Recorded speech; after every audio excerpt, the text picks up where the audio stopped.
soo dhawaada saaxiibayaal ma jeclaan inaan halkan soo fariisto hase ahaatee waxa igu kalifay inaan halkan soo fariisto caawa wax yar maaha waxaan daawaday muuqaal ay soo duubtay gabadha la yiraahdo Maslaxo oo u shaqeynaysa Durdur Media iyadoo leh wuxuu igu kalifay Xasan Toob in aan soo duubo muuqaal anigoo dabaalanaya waxaan leeyahay Maslaxo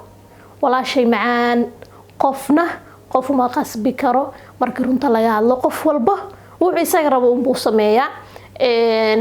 taas waa canaan yar oo aan Maslaxo ay kugu canaanayno shaqo horta waa la ogyahay sanadkan la joogo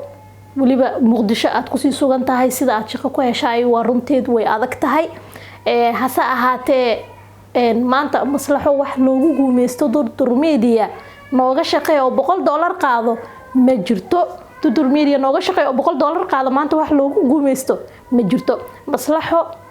wajigeeda maanta way wada yaqaanaan asxaabta Durdur Media ka soo daawan jirtay hadii ay YouTube channel sameysato waxa ay ka guuleysan kartaa Durdur Media iyo Catoosh intaba waxa ay sheegtay in uu Xasan Toob ku amray in iyadu dabaalanaysa ay soo duubto muuqaalka kaliya ay dabaalanaysa bal meeqa u daawatay Xasan Toob in badan iyadoo gurigeeda canjeero ka duwanaysa xataa hadii ay soo duubi lahayd Maslaxo dad badan ayaa daawan lahaa waa ognahay subax walba waxaan daawanaa gabdho routine soo sameeya YouTube channelada leh waxaan maalin walba daawanaa gabar vlog sameynayso sax waay gabar walba ayada YouTube channelkeeda iska leh wixii hal abuurkeeda ay inuu ku soo gudbinaysaa annaga hadaan nahay daawadayaasha markaas daawanayana wixina qanciya baan daawanaa Maslaxo waxaan kula talinayaa aniga in iyada YouTube channel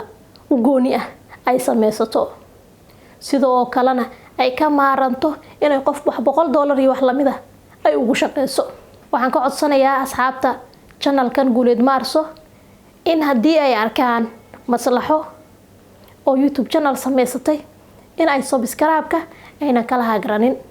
asxaabey waa iga dardaaran caawa waxaan halkan u soo fariistay inaan fariinta yar idin soo gudbiyo aad u mahadsantiin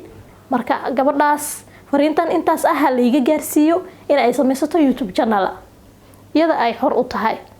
oo aan lagu guumeysaneyn sharafkeeda iyo suncadeedana aan meel looga dhicin waa mahadsantiin